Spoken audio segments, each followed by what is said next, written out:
In the Navy, silence has its own sound, the sound of dismissal. The briefing room at San Diego base gleamed like it had been scrubbed by sunlight itself. Coffee starch and ironed ambition hung in the air. Authority buzzed louder than the projector. I stood before them, my slides clean my voice, steady the insignia on my sleeve, still reading Reaper Zero. No one spoke the name anymore. Not since that winter in Alaska when one man never came home. Operation Silent Vector, I began. Low visibility rescue optimized for black water, low moon degraded comms. The map glowed Pacific blue as I traced the corridor. Admiral Ross Mavern didn't watch the map. He watched me. His chair creaked, small, deliberate. Around him, the old fleet circle silver hair measured smirks, the Navy's unspoken inner club. Commander Neil Carver, his aide, kept his gaze fixed on the Admiral's cuff, waiting to know which way the current flowed. I moved to contingencies.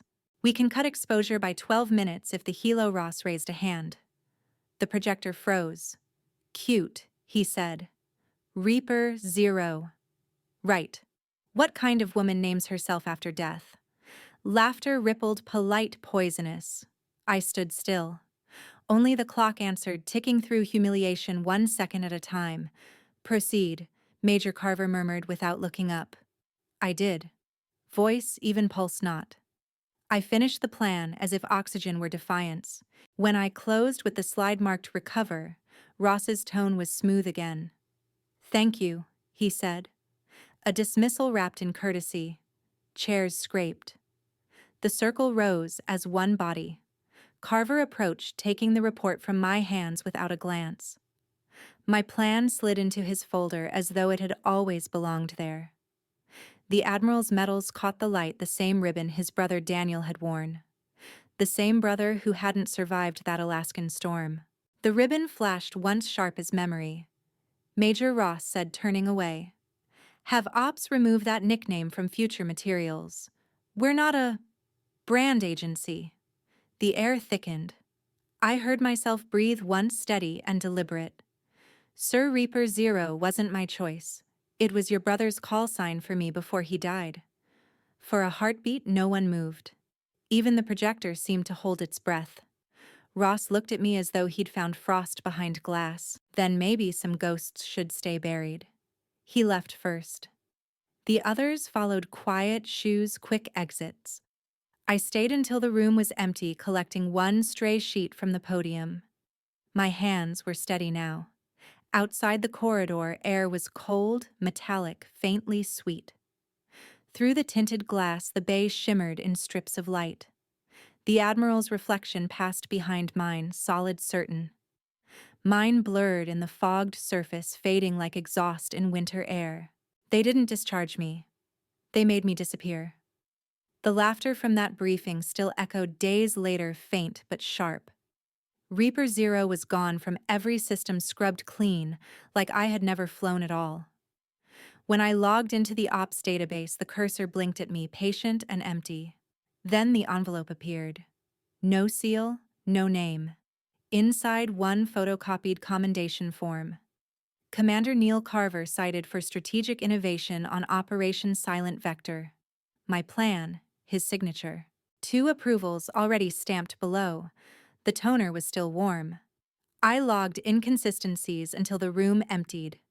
Serial codes shifted, timestamps nudged forward. Each file looked edited by an invisible hand. When the last door clicked shut, I walked to the data center. The fluorescent lights flickered like a warning. Outside, waves hammered the docks, steady and cruel. In the hum of the server room, I wrote quietly each anomaly, each mismatch, as if recording evidence for a trial that would never come. Behind me, soft footsteps. Then a familiar voice. Evening, Major. Sarah Lawton didn't wait for an answer. She slid a folded note across the counter, eyes never meeting mine, and left. They're opening a security probe. Stay clean. I burned the paper over the sink, the smoke thin as breath. Back in quarters, I powered up the laptop. At 23:11, a blank email appeared. No sender, no subject, only a signature buried in the header specter. I broke the cipher. The body read FS comms frag.hif. The image unfolded in gray static. Typed letters pressed too hard, pilot recommends abort. Overruled by CO. And beneath the distortion, Daniel Mavern's signature. The man whose death had turned me into a headline and a warning. I stared until the screen went black, reflection cutting through the dark. Daniel's ghost was still working, still reaching. Morning brought another ghost. Sarah's name on the transfer list reassigned to Guam, effective immediately. I caught her at the loading bay, duffel slung over one shoulder. Orders, she said softly. Stay clean, Arden. They're already writing your story for you. By noon, Carver passed me in the corridor, his sleeves crisp, eyes dry. Good work on Silent Vector, he said, like the theft was routine. My phone buzzed. A Texas number. Jonah Pike, said the voice. They're trying to bury you, Vale. Don't let them. Then the line went dead. That night, I taped the comms fragment inside my locker beneath the inspection sheet, where only someone who'd served would know to look. I copied the file onto a drive no bigger than a coin and slid it under the bunk rail. Evidence survives better when it's quiet. The rotor light blinked like a heartbeat. The air smelled of rust and salt. I opened the fragment again, tracing Daniel's name with one finger. He'd written once. Now it was my turn. I shut the laptop, stood, and let the room settle around me like gear strapped on tight. The hall was empty. The bay knocked quietly on the docks. Every lie leaves an echo. You just have to tune the frequency until it screams. Sarah's final message still glows on my terminal. Finish what I started. Outside, the Pacific looks like black glass. Inside, the sub-level archive hums like a pulse that's forgotten its rhythm. The LEDs buzz low, painting everything sterile gray. The air tastes of metal and storms waiting to happen. Klein guards the console, pale, restless, a man fluent in secrets. Badge, he mutters. I hand him Sarah's keycard. He scans it, frowns at the clearance it shouldn't have, and finally exhales. You didn't get this from me. In the Tier 3 cache buried behind decoy menus, a directory labeled Frost Serpent blinks awake. Files blur past until one stops me, cold timestamp identical to Daniel Mavern's crash. Redacted, locked, humming like guilt under glass. I open it. Black bars, fragments, metadata bleeding through like veins under skin. Sarah's key peels away layer after layer until a line surfaces. Pilot recommends abort. Overruled by CO. This time, there's also an audio tag. I copy the data to a drive. Progress 63%. Somewhere above, rain begins to drum the roof. Then a red pulse stabs the console. Unauthorized access detected. Klein jerks upright. My comm buzzes once. Jonah. They've tripped the trace. Get out. I keep my voice low. Almost done. Boots echo in the hall. I yank the drive free at 91%, slide it into my pocket, and kill the lights. A uniform steps in. Everything fine here? Power flicker. Klein says smoothly.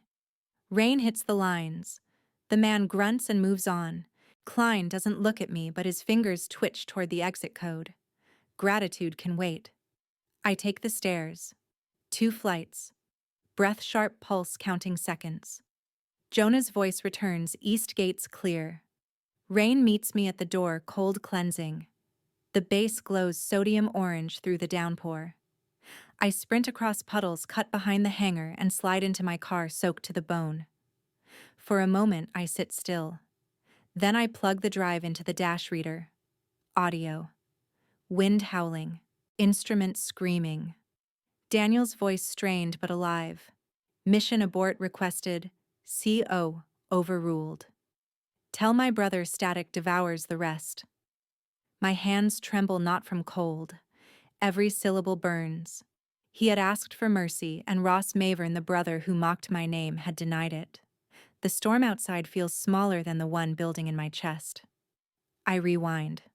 Play it again. Each time I hear the truth sharpen. He overruled the abort. Ross didn't inherit tragedy. He manufactured it. Rain thickens, hammering the windshield until the world blurs into motionless silver. I taste metal, not fear. Anger is cleaner. I think of Daniel's unfinished sentence of Sarah's note of ghosts that refused burial. A glare blooms in the rear view, white, close, deliberate. Headlights flood the car, dissolving the cabin in glare. A military SUV slides in front of me, grill-squared tires hissing through the rain. Its loudspeaker crackles. Headlights flood her windshield. A military SUV blocks her path. Over the speaker, Major Vale Admiral Mavern requests your presence. The ocean doesn't keep secrets. It just waits for you to run out of breath. La Jolla at night is gray and breathless fog curling over broken waves. Floodlights from the SUV bleach the sand white, swallowing Shadow and Mercy. The wreck of Shadow 3 lies scattered downshore, ribs of metal hooked like fossils. I stand between the surf and Admiral Ross Mavern, the man who erased a brother and called it weather. Carver lingers nearby, silent, his body cam blinking green, a tiny witness waiting for confession. Ross steps forward, sea spray clinging to his sleeves. He opens his palm. A USB glints in the light, absurdly small for the weight it carries. I know what you found. I'm not after your rank, I say. Just your truth. He looks past me to the wreckage. He called for abort. I ignored him. Sent them into the whiteout to prove command meant control. To prove I could make the storm obey. His voice wavers. When he didn't come back, I buried the report. Moved the files. Reassigned Lawton for asking questions. Told myself I was protecting the Navy. It was vanity. Mine. The tide crawls higher, cold on our boots. I set a small speaker on a rock and press play. Static first. Then Daniel's voice alive again, shaking but steady. Mission abort requested. Kyo, overruled. She's not why I'm dying. She's why someone will live. The words hang like light that refuses to fade. Ross flinches as if the air itself hit him. His breath fractures.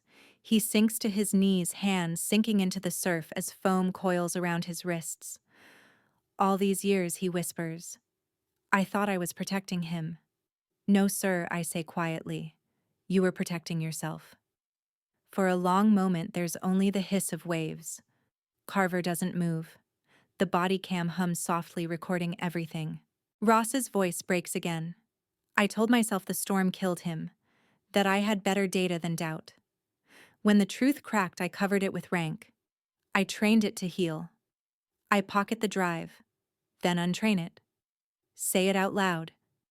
He looks at me, exhausted, finally human. You could end me with this. I answer. Or you can end you properly. He stares at the surf. He called you Reaper. I hated that name. I thought it meant you brought death. He swallows. He meant you brought them home. The sea keeps whispering against the wreck patient as time. Ross rises slowly, dripping, trembling. The floodlight paints his face in pale relief, rank, stripped by honesty. I'll speak to the board tomorrow, he says. Carver gives a single nod. The green light on his camera steadies, capturing truth as it finally breathes. Ross turns toward the horizon, fog thinning into the faintest thread of dawn. I follow his gaze. For the first time since Alaska, the ocean looks almost clean. The wreck lies quiet, the past finally choosing silence for itself. Behind us, the camera's recording light blinks once, then steady again, proof that confession isn't defeat. It's release. I step closer to the tide. The cold reaches my ankles, biting but real. The ocean doesn't keep secrets, I whisper. It only waits for us to stop lying. Ross closes his eyes. The surf answers for both of us. Carver's camera light blinks, green evidence secured. I look toward the horizon as the first light bleeds through fog, the dawn of reckoning. Justice isn't a roar. It's the silence that follows when even the guilty stop arguing. That silence clung to the Naval Conduct Board hall the next morning, the same hush I'd heard on the beach when Ross dropped to his knees. Brass gleamed. Flags held their breath. Cadets, reporters, Jonah Pike in a back row, no one rustled. Ross entered in full dress medals dimmed by the light as if truth had already touched them. He stood at attention before the panel and didn't ask for time. The failure was mine, he said. Not the weather, not my crew, me. Carver stepped forward without ceremony. He placed the recorder on the table. The green camera light from last night's beach matched its glow like a witness nodding. Daniel's voice rose through the speakers, colder now for being official, warmer for being believed. Mission abort requested. CO overruled. She's not death. She's the reason we made it home. No one spoke. Even paper seemed to weigh more. The board conferred in short, careful sentences that sounded like bolts locking. The presiding officer read the verdict with the gravity of a folded flag. Reduction of rank. Discharge with limited honors. A punishment, but not disgrace. The room exhaled once together. When Ross turned, he faced me, as if distance were a rank we could dismiss. Reaper Zero. I finally understand what the name meant. I didn't answer. He'd already heard everything that mattered. Weeks later, sun fell cleanly through the flag masts at the Seal Memorial Garden. Bronze names held the light like they were warming their hands. I spoke from a low stone podium, the kind you don't climb to the kind you approach. He called me Reaper because I never left the fallen behind, I said. Today, that promise continues. Across the lawn, the loudspeakers carried Daniel's voice again. No longer evidence, only memory. She's not death. She's the reason we made it home. I saw Jonah's head bow a small salute that belonged to no regulation. After the ceremony, a young woman waited at the edge of the crowd, the line of her jaw familiar in a way that hurt. Sarah Mavern, she introduced herself softly. My father said he wasn't afraid of your name anymore. Neither am I said, and felt the truth of it as something that stayed. Months turned like pages to Annapolis. A hall of young faces watched me stand beside a draped plaque. Ross was there too, a teacher now, rank-altered posture not. We didn't hug. We didn't need to. When the cloth fell, the words took the room in a steady hand. Honor is not rank. It's memory. I saw it land in their eyes, the lesson no weapon teaches and no storm can erase. Afterward, Ross spoke to the class about command responsibility under pressure. He didn't look away from the hard parts. He didn't make weather into a defense. When our eyes met across the lecture hall, it was mutual respect, unspoken peace. Back at my office, the door bore an engraving that had followed me through every chapter of This Justice Doesn't Retire.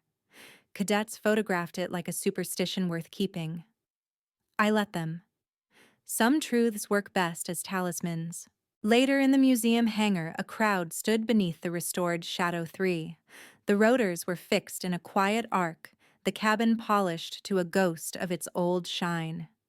Families drifted through, voices lowered not by rule, but by instinct.